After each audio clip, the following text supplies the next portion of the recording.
こんにちは。仕事に役立つ文房具の店、天の仕事道具店の店長天です。今日はマルチタスクや複数の業務を管理するときに便利なノートを作ったので、使い方と合わせて紹介していきます。仕事を効率的かつ楽に進められるようになったとっておきのノートです。こちらは当店オリジナルのプロジェクトプランナーバージョン2 1650円。右側が今年5月に発売した第1弾で、発売から3日ほどで完売したため、今回はさらに改善をし第2弾発売となりました。そもそもなぜこのノートを作ったのかというと、社会人歴が長くなるにつれて業務プロジェクトっていうのが同時進行するようになってきて、常にあちこちにある最新情報とかメモとかを探すのに手間取る日々でした。でいちいちメールとかチャット探したり、クラウドに上がってる議事録を探すのが面倒だなと思っていました。そこで当時使っていたプロジェクトノートっていうのが便利だったので、それを元にさらに自分が使いやすいように改良して作ったのがこちらのノートです。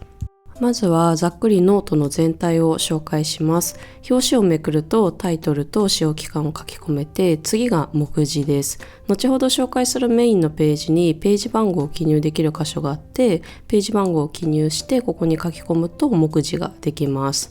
目次は業務一覧にもなるので、ステータスも一目でわかるようにしました。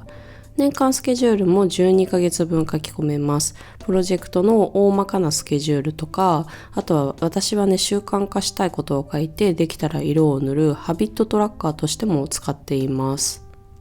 そしたらこのノートのメインですね、プロジェクトページ、見開き1ページで1プロジェクトを使う想定で作っています。こちらは100ページほどあるので50プロジェクト分書き込めます。中の詳しい紹介は後ほどちょっとがっつりやるので、先にノート全体の紹介を終わらせちゃいますね。ノートの最後13ページ分は To-Do リストです。プロジェクトに直接関係ないけど思いついた効率化しなきゃとかアイデアなど、後でやりたいと思ったことをやらないといけないことを書き溜めることができます。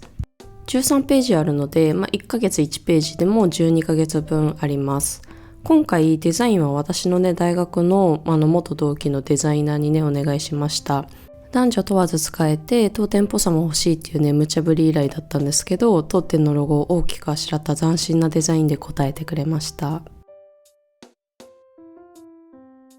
ではここからはプロジェクトページの使い方をがっつり紹介していきます。まず左上にタイトルを書き込めます。ページをさっと見つけやすくなります。また開始日、終了日、締め切りを書くことでどれぐらいの期間で完了したのか今後の参考になったり、よく確認する項目にもなるのでパッと見つけることができます。To-Do は14個書き込めます。会議中に出たタスクとか、あとこれやっといた方がいいなっていうもの、調べ物とかも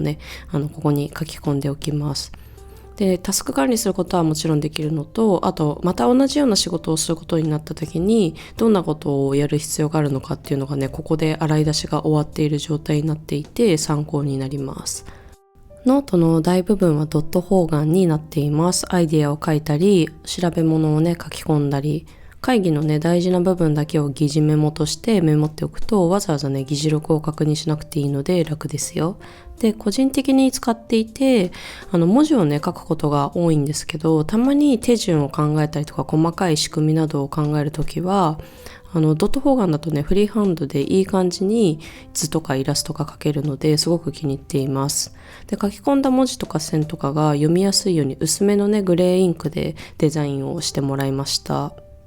私はアイディアとか別のノートとか紙に書くことも多くて、でもそれでも重要そうなメモとか紙はここに情報を集約させたいので、このノートに貼り付けて保管しています。なるべく情報をここにまとめるって意識することで、後から自分を救うことになると実感しています。ここを見れば OK、このノートさえ保管しておけばOK っていう状況が作れると、あちこち確認の手間もなくて効率的に仕事ができるようになった気がします。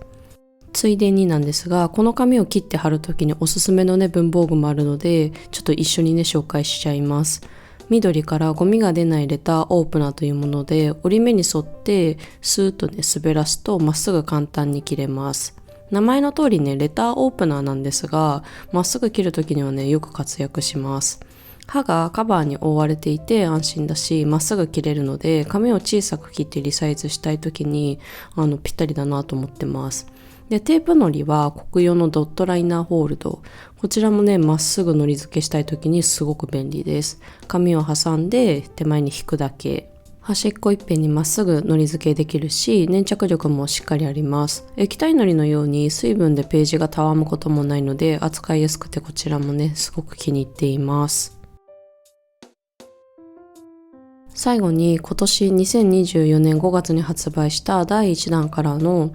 今回のね第2弾になるにあたって改善したポイントも紹介します。一つ目はサイズ。より書き込みやすい英語サイズにねサイズアップしました。当店のオリジナル巾着ポーチにもギリギリね大きい方のノートでも入るので、ペンケースと一緒に入れておけばバッグを変える時もね簡単に入れ替えができるバックインバッグになります。次は表紙のデザインと紙質。先ほどもねちょこっと話しましたが、ノートの表紙、中身すべてね今回はデザイナーに依頼しました。大学の同期でやることなすこと面白いんですけど、デザインはプロっていう友人で頼んでね本当に良かったと思う仕上がり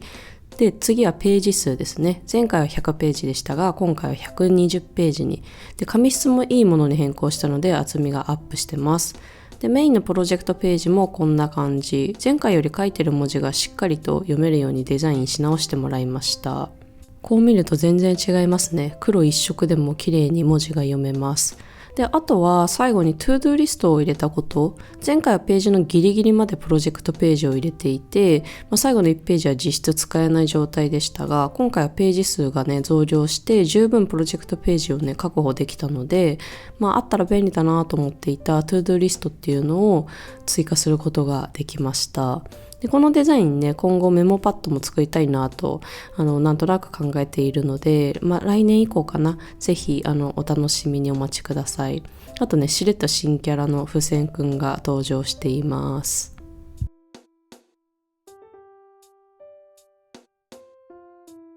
最後までご覧いただきありがとうございます。一緒に使うとおすすめのアイテムがちょっと紹介しきれていないので、また次回ね、そちらも詳しく紹介していければなと思います。またね。最後にね、久々のオランダで買った、文房具紹介のおまけコーナーです。こちらはね、アムステルダムのスタンプ屋さんで購入した From Small Beginnings to Come Great Things ってことで、英語のね、英文が書かれているスタンプです。2000円はしなかったかなっていうぐらいの、なかなかお値段が張ったものでした。今回のプロジェクトノートの参考ページに書いてあった内容が海外向けのね店舗を作るっていうことだったんですけど、そこのコンセプトになる言葉としてこれがすごくいいなと思ったので、ちょっとね買っちゃいました。いいですよね。小さいことから始めて素晴らしいことがやってくるっていうね。はい。ではおまけコーナー終了です。